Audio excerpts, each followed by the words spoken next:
Yeah, and just like that, I say, what it do? We in the building, man. This sip this coffee with your boy ELOOO, and I got a special guest in the building once again with us. It's my boy TK. TK, what it do, man? What's going on, man? It's TK the MP. Follow me on social media. That's pretty much I got Instagram, but you come here for the real information. Yes, sir. Yes, sir. We came to kick it, man. This how we do. We kick it like this on a regular basis, man. So y'all just getting an inside, in-depth view of our regular conversations that me and TK have. So it's actually a pleasure to have y'all on this because half the time we be talking, we be saying we need to level record this. Right, exactly. Yeah. You got to let the people know we've been having these conversations over 20 years. Over 20 years, man, for real. Over 20 years strong, man. That's my boy for life, man. And is the saying iron sharpens iron is such prevalence in our friendship, our relationship that we done had over these last 20 years or so. Absolutely. So it's dope to be here, man. Let's get to this what we here for today. Absolutely. The conversation the conversation starts with the book written by Jason Wilson, titled "The Man, the Man, the Moment Demands," and the man that the moment demands. That title in itself is so deep that is almost I think there's a disconnect with a lot of men to understand that you are required to be a certain caliber of man in certain moments. Mm-hmm. We was just right when we were just speaking on. Let's get to first bulletin now. What we got? All right. One of the big things Jason Williams mentioned in his book, he's like, our culture forms less expressive versions of ourselves, and this is a conversation that we were just having. I think, especially being from South Florida, it becomes your whole identity that you don't know anything else. I was telling her, I was like, everybody want the same. When we was growing up, everybody want the same Chevy, the same Merc, with the same 22, the same 24. If somebody else got these type of 12s, we wanted that. So what we became was more like a monolith rather than expressive men. We all had to have the same things, with the same polo, with the same, this and that, versus becoming individual men. And I think now that we're older, we understand that individualism is what makes you a man. Standing apart Right. from the crowd is what truly makes you a man, because you can stand alone. Right. I mean, that is so true with the whole, everybody following along. I always say it's like sheep being led to slaughter. So that basically, to me, I take that statement as saying, if you can find your individual self, imagine how far you can go. Absolutely, dog. Absolutely. It's one of my favorite poems in the world. It's called "If," and it just expounds upon what manhood is. And like the first opening line, it says, "If you can keep your head when all about you are losing theirs and blaming it on you, if you can trust yourself when all men doubt you, but make allowance for their doubting too." It's like you can trust yourself when all men doubt you, but make allowance for their doubting too. Like that goes into one of the points that we were talking about in the book, where it talks about being a comprehensive man, or growing congruently, not just growing in the gym, not just growing spiritually, not just growing with your health, but growing in all these facets at the same time. That's what makes us the superior man. Correct. Correct.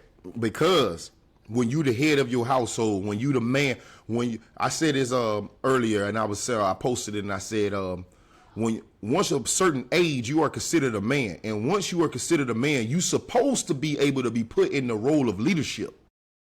So with that being said, as a leader, when you think of a leader, you think of like a general in the military, all of that. Are you of mental capacity, of good hard statue, to point that you could lead a platoon of men into a war? Mm-hmm. Could you lead a platoon of men into a war? Because if that's the mindset that you have to lead your family into this world, it's the same thing. There's so many levels we got to be able to be 100% in, and we can't be 25% in love. We can't be 25% in provider. We have to be 100%. Seems like as a man in all of these categories. And we touched on it, you touched on it in another podcast, but to be the lion and the lamb at the same time is one of the most difficult and sacrificial things that you can do as a man. But as men, as when we're really coming into a true manhood, you have an obligation to all of these different things. And you can't let one, suffer because of the other. Like you can't just work. You can't grind your way to the top. Yeah, you look like the perfect businessman, but your family don't love you or they don't know you. Right. I literally just heard a coach. A coach was doing a seminar amongst other coaches. He said it just like this. He said, I was coach of the year for the whole state of Georgia. I was moving from school to school. He said it, he was in his garage one day and came across his daughter's diary. And in her diary, he said, she wrote in there that she said, Dad's the only one happy with these moves. We all suffer. And yeah, go ahead. I'll finish up. I'm gonna tell you something that you may not even know. To speak on that, just to piggyback real quick, I remember this probably like 2018. I'm like trying to figure out what to do with my career. I just became a nurse practitioner. I was like, man, maybe I'll just go in the military now. Now I'm at like 30 years old. It's a little bit late for that because I got a family now. And you told me something that helped me make my decision. And What I say? you wasn't even talking to me. You were talking about yourself, but you were saying that as men nowadays, we don't have to leave the family to lead the family. And I never forgot that. Woohoo! Yes, sir. Look at that. That's real, man. I like that. I like that. That goes back to what you're saying. The father was making these moves to get the worldly accomplishments and to get the accolades and to get the things, but the moving so much was causing the displacement of his family and really was uprooting his family. And this speaking for somebody that moved to quite a few states, about Right. 7 or 8 to be exact. But I understood once I had a family that those moves had to be more calculated, and that honestly I couldn't do it as much. Right. And we spoke on this the other day. Me and you was in the conversation, and we were speaking on, a lot of people get confused in the mix. When your child is young, you need to be in that moment with the child because they don't be that age but so long. Absolutely. So being lost in that moment is the best thing to do. You can always take career chances before the family, after the family. Once the family is situated to a point where when they're young, that's the most impressionable stages. So if you're spending all your time working, doing all of this extra stuff, what does the kid get left with? Absolutely, and I think that's sometimes when we end up with in our community. And I'll tell you, when we're talking about this, I talked about the age of really 1 through 5 is some of the most important years. And even though that we can't physically go back and remember everything that happened through 1 through 5, my son is 7 now, and I noticed that from 1 through 5, I'm there. I'm constantly talking to him to where now he almost can finish my sentence, so he understands duty. He understands, hey, you have to watch your sister. Hey, I expect this and I expect that. And I think that early part of life is where you build expectations and accomplishing expectations. And if a child never meets that, then now they become that boy in 3rd grade that's kind of lost once things get serious. And now you have standardized testing and you have all these things. It's easy to get lost in the sauce for a lot of young black men. Oh, completely. And I love the way you was able to put those ages on there because again, those first years is so impressionable. That's when you enrich their soul with the love, with the time being spent. They get to be close to you 24/7 because the older they get, the more they run away from you. You know what I'm saying? And it ain't that they running away from you, but it's the more that they become their own. So you doing your job and spending your time in the beginning is the most important part of any person on earth's life. Mm-hmm. And to be honest, because I can take myself for that example. By the time I got in middle school, my parents could teach me things, but they wouldn't really. At that time, I'm more connected with my friends than I am their guidance. I'm still under their guidance. I'm under their rules, but it's not me trying to learn. It's me trying to not offend those rules, but still have my own life at that point. By the time, you know, we 12 years old, we're in middle school, we got our own mind now. Right. Right.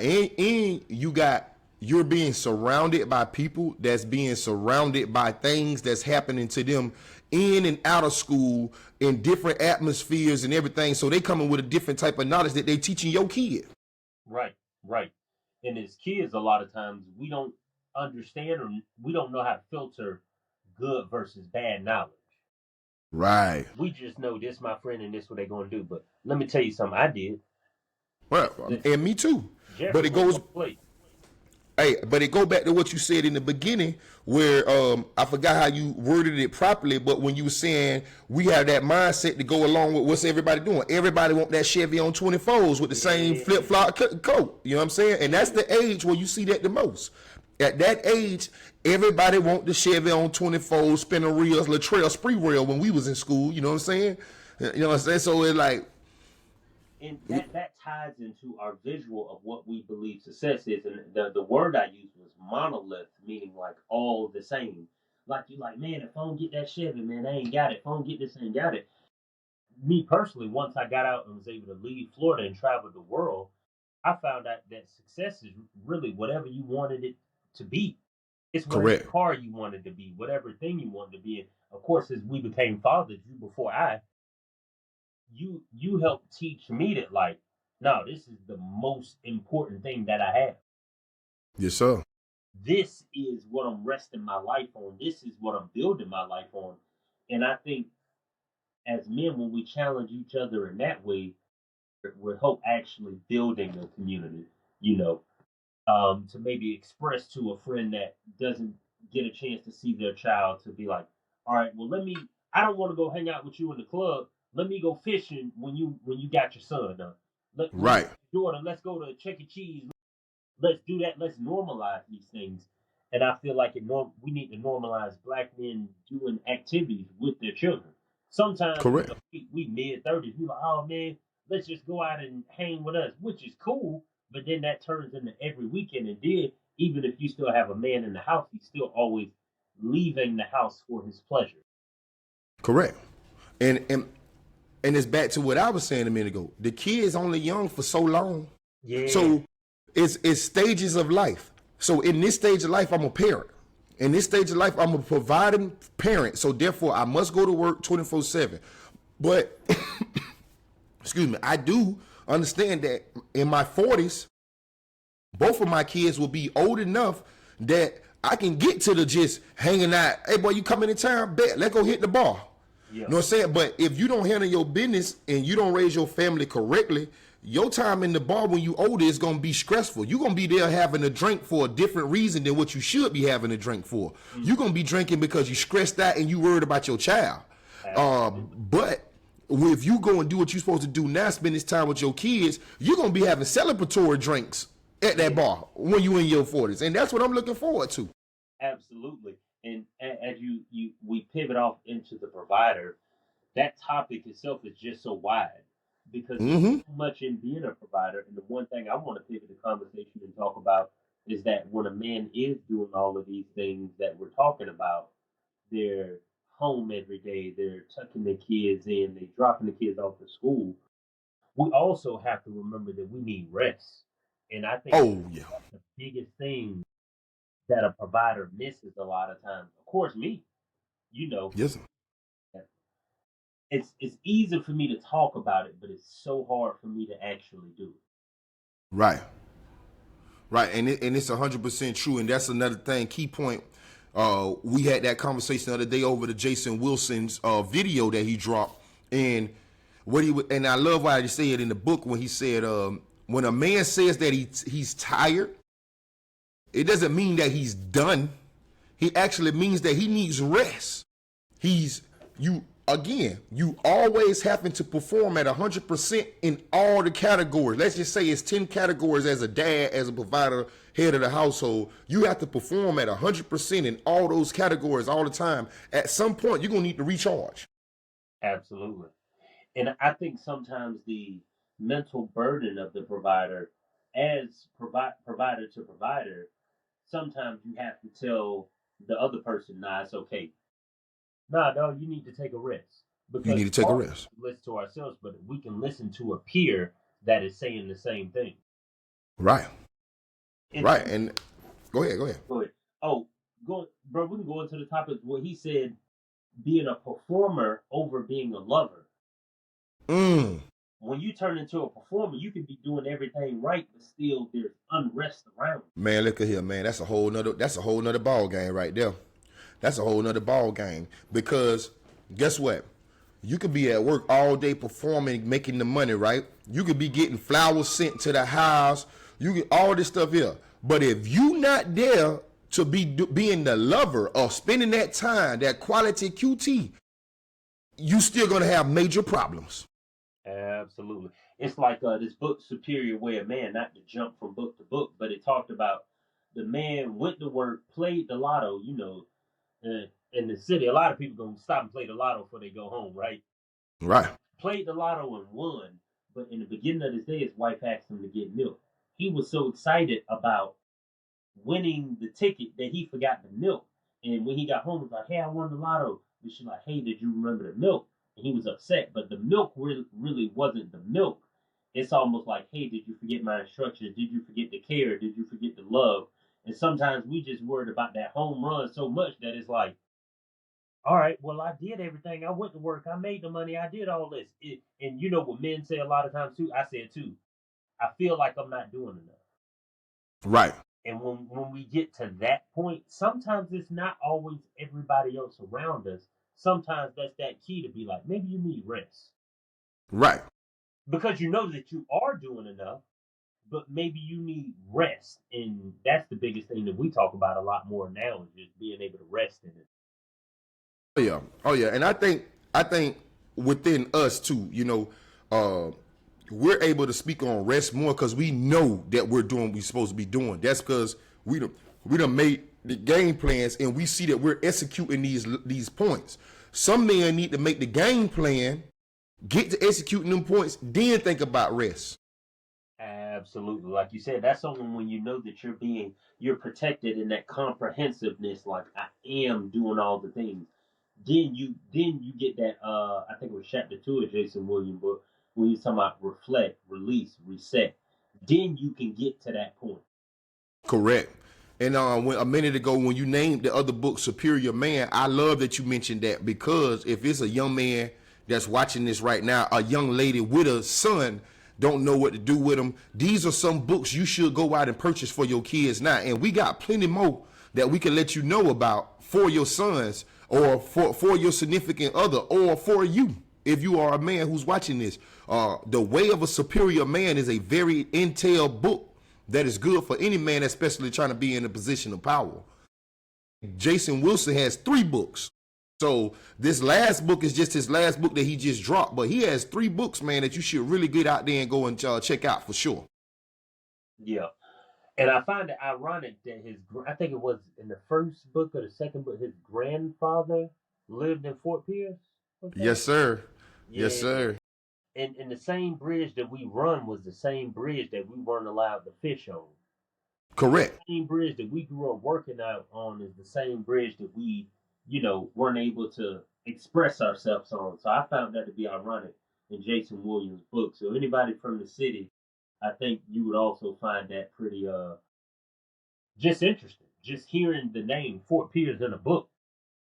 Oh yeah, definitely. It took me for a ride when that's what really locked me in with him. And I was like, nah, I got to listen to this book. He got ties to the city, the little old Fort Pierce, and he lives up north. So, you know what I'm saying? So that was definitely a catcher. Another thing, a part about being a fighter is staying as physically fit as possible. Um, Right. on your journey so that you're able to be accurate. And two, once you do all this stuff as a comprehensive man, at 55, 60, we want to still be able to move and to be able to enjoy, the fruits of what we have made. So I encourage every man to make sure that you're staying active um, because that activity is almost security for the family. Especially once you Facts. get to 35, 40, 50. it's security that, man, they don't got to get a call and say, all right, my dad just had a heart attack or those type of things before it's time. Right. Check it. So the other day I go to get chicken with my wife, and we pull up. A man was getting out of his car with me. I was getting my daughter out the back. He was grabbing his daughter out the back. Bam. Two girl dads at the store. We go in the inside, and I'm ordering my food, and I notice my ring gonna go off. My wife getting packages delivered. Yeah. We know that.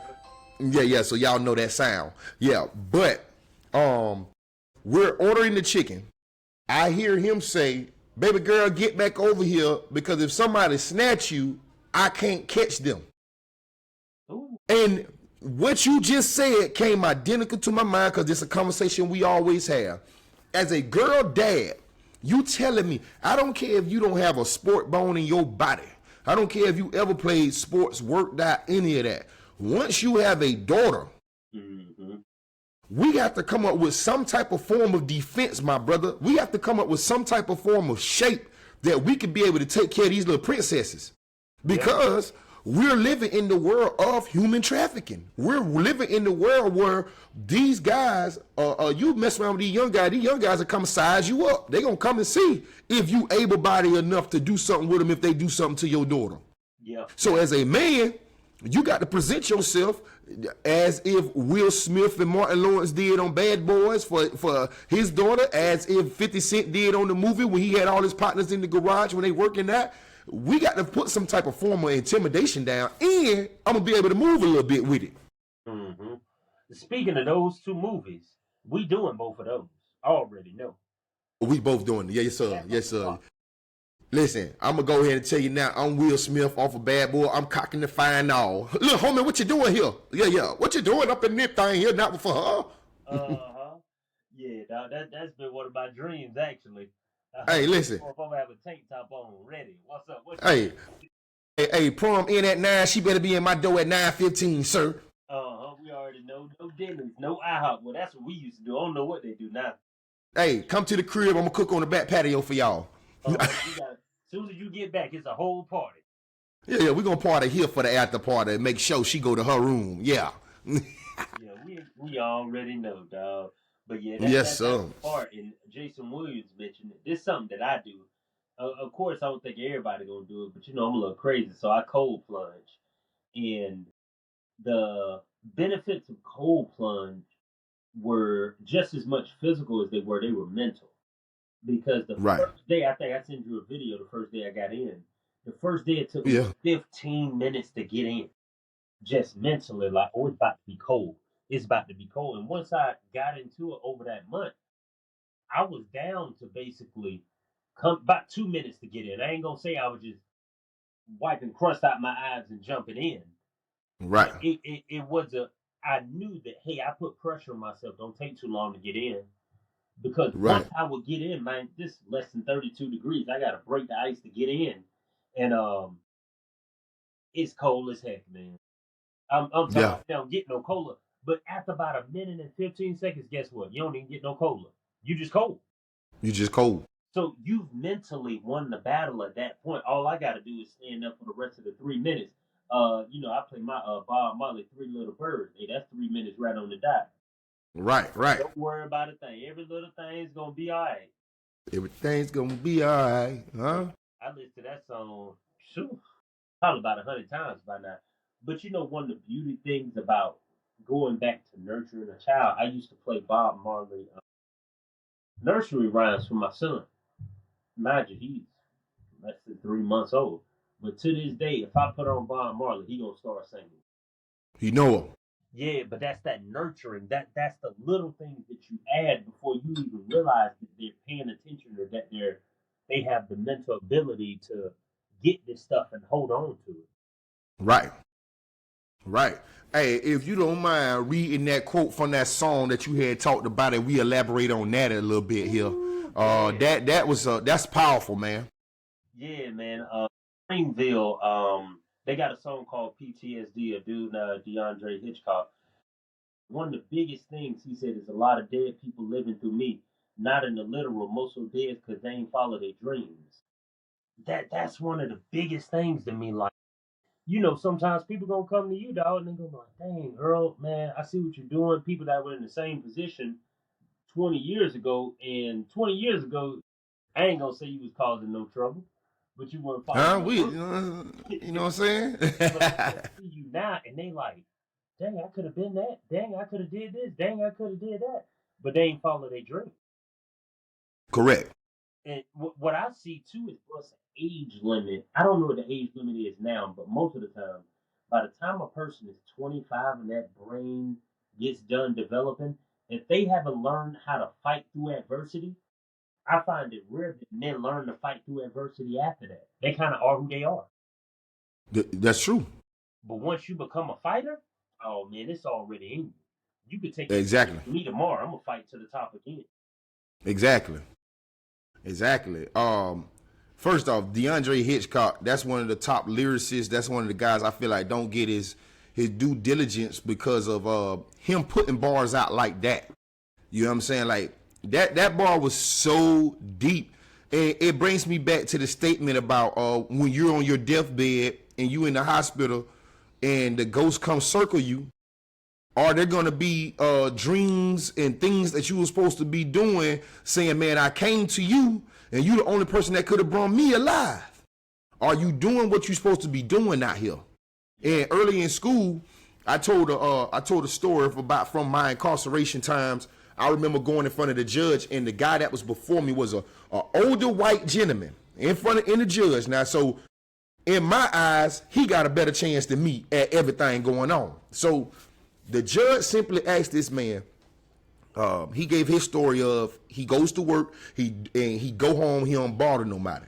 The judge simply asked him, "What do you do for the community that'll make me want to put you back in the community?" He said, "Well, Your Honor, I take care of me and I worry about me." Judge sent him to prison. Mm. That lets me know on that type of statement, you can't just be out here in this world. You can't just be on earth just sucking up air. You have to do something more with yourself, especially if you're a person that has the experience and the testimonies of a person who come from less. Yeah. You should be able to push yourself to the next level, and that's why I feel like there is no excuses or anything that I could have came up with in my life to not be a strong provider for my kids, because I came up in that sense. All I had was my mom that was the provider. You get what I'm saying? So understanding that, I understood that there was more that I needed to do in life. Yeah. And that's what my brain goes with that statement that was said by him. If you don't mind saying it to me one more time. The DeAndre Hitchcock. Yeah. Oh yeah, a lot of dead people living through me, but not in the literal. Most are dead because they ain't follow their dreams. And when he say not in the literal, he mean they not dead. They here. They not dead. They on earth. They here. But most so because they ain't follow their dreams. So they just looking at you riding by like, man, I wish I could have did that. And one thing we understand in this marathon of race is that once it gets so far, you can't catch up. Yeah. You got to And, start and, early. and you can't keep piling bricks on top of yourself when you're trying to break out. Mm. You can't, dog. Yeah. I think that's what we learn. What we have learned to do best as men sometimes is that we get in our own ways, where we get around men that don't sharpen us. They make us Right. dull because they never want to give us correction through respect. As Correct. a man, I should be able to respectfully give you correction, and I ain't saying you got to take what I say as the law, but you just got to think Right. about it like, all right, man, maybe not that. Or a simple like, all right, man, chill out. If we out and maybe I'm acting how I shouldn't be acting and I'm putting everybody else in danger, you should be able to, hey, man, chill out. And I'm like, no, you know what, you right. You right. It ain't I'm got to be tripping. no large, grandiose event, but it got to be something where we can give correction to each other. And Right. go back to what you said before, like at the end of the day, at the end of my bed, if I'm laying on the bed and it's done, bro, I'm at the end, the drain circling. All I want to be able to do is say thank you. I did my job. I I did did my my job. job. I'm not going. I already know for a fact. I already put it in my head. If it was tomorrow, I'm not going to be sitting here with regrets. Correct. For what? Because we at that time now where we've seen people that we thought we were going to see our whole lives, and they're gone already. Already, if whether it's they're facts. older than us, whether they're younger than us. So we understand the brevity of life and how quick it can be here and how quick it can be gone. So we understand that, yo, I gotta be a man today and every day. Every day. Every day. I got to make every day count, every moment count. That's the whole thing. And that's the same thing we were seeing all the way back to with the kids being small, living in that moment. And then when they're getting bigger, living in that moment. And once they're big, you live in that moment. Right. But there's stages to it, and understand that each stage, you know, I done heard parents say, I can't wait till my kid get big. Nice. You're like, nah, cherish that moment, man. Because they're going to be big. That's what they're going to do. We know for a fact they're going to grow. And another thing, when we have them in that young adolescent phase, not adolescent, but like little toddler, infant, is I think we have to do a better job at clearly communicating what is not acceptable. Right. Not just don't do it because I said so, or don't do this, or don't do that. Hey, I'm going to tell you not to do this, and I'm going to tell you why not to do that as well. Right. I think it has to be, a comprehensive balance. It has to be congruent. Congruent meaning the same on both sides. That's the one thing I did learn in math class or geometry, is that it has to be the same on both sides. And I think that goes into, we instill discipline within our children, but we give them just as much love. It's like I can discipline my daughter, but then she already knows she gonna get that hug when we done with talking. Right. And I think that's really how we fix everything. When we look at, a lot of times there's conversations on community. And the community starts with the smallest one within your home. If we can focus men on fixing the community in their home, our community, if we're speaking about the Black community, it's fixed. Correct. It's fixed already because we have a moral law. We have a moral code. We have a moral acceptance of things that we're all living towards, and the standard that we putting out there that we like, no, we can't live below this standard. And that's something I speak on Sip This Coffee all the time. Starting in the mirror with yourself first, and then starting with behind your front door up under your roof.